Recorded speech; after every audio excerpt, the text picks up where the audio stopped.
ভাই রে ভাই, আমাদের পিকনিকই শেষ হচ্ছে না রে ভাই। খালি খাওয়া আর খাওয়া। এই সবে 31st এর পিকনিকটা কাটিয়ে উঠতে না উঠতেই আমার বন্ধুরা, চল ভাই আবার একটা পিকনিক করে ফেলি। মানে খাওয়া ছাড়া আর ওদের আর কোনো কথা নেই। হ্যালো এভরিওয়ান, আমি রিয়া চলে এসেছি আরও একটা পিকনিক ডে ব্লগ নিয়ে।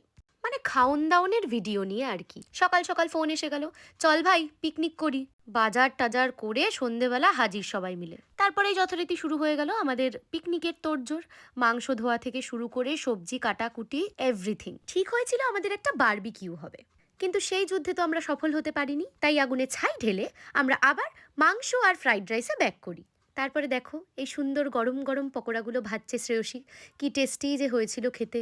তারপরে ওই পকোড়াগুলো সাটিয়ে মানে খেয়ে আমরা আবার রান্নার কাজে লেগে পড়ি। তারপর রান্নাটা কমপ্লিট করতে না করতেই এই মহান ব্যক্তি এসে হাজির।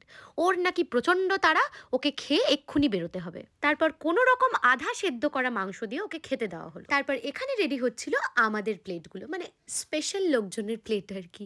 এত সুস্বাদু সব খাবারের জন্য special thanks to Shreyasi and Piyali. চলো আজকের ব্লগটা এখানেই শেষ করছি, দেখা হচ্ছে নেক্সট ব্লগে, টাটা।